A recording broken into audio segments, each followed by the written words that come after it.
Everyone talking about a fragrance that I created, I guess called Mango Leather Vetiver. Those are also the notes. And yeah, I'm going to try to be a little bit objective, if possible, about kind of the quality and what I think it smells like. I definitely would love to start my own fragrance house at some point. I'm not going to put anything out though unless I really, really feel like, yep, that's it. So it's not like this is coming out. There's only a very small amount made. I don't remember the exact proportions that I use for everything, so it's impossible to replicate anyway. But yeah, maybe I'll do a giveaway of a little bit of the sample at some point.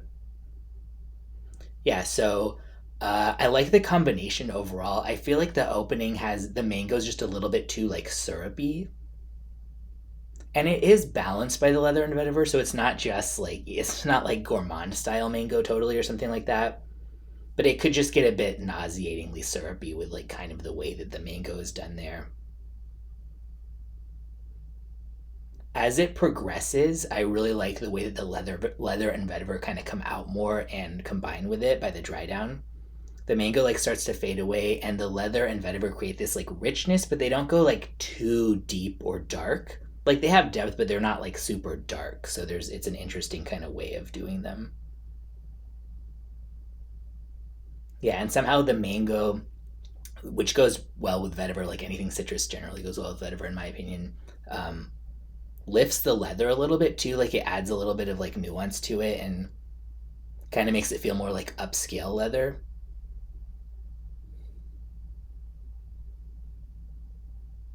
Yeah, I would say that this definitely would lean more towards smelling niche than designer. I mean that both as a compliment and insult to myself. Like niche in the sense of this is not mass appealing, I don't think.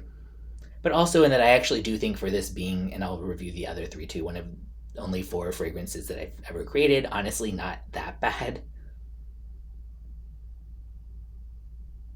Yeah, so it'd be interesting to see more combinations of this. Maybe I'll be able to perfect it to a way where I do want to actually release it through my future someday fragrance house. But as for now, I'll give myself props for effort and for yeah, doing something that I really don't think smells like it could come from the dollar store or something like cheap or anything like that.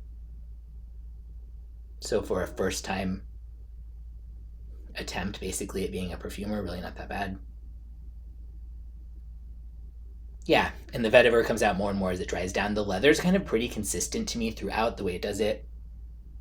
But interesting, I don't know if this was interesting to anybody else, but interesting to smell and kind of try to think objectively about my own fragrance.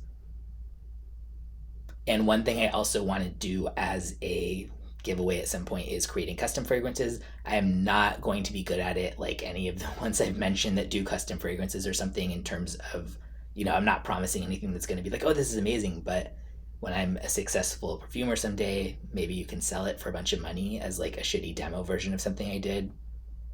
And yeah, thanks for watching.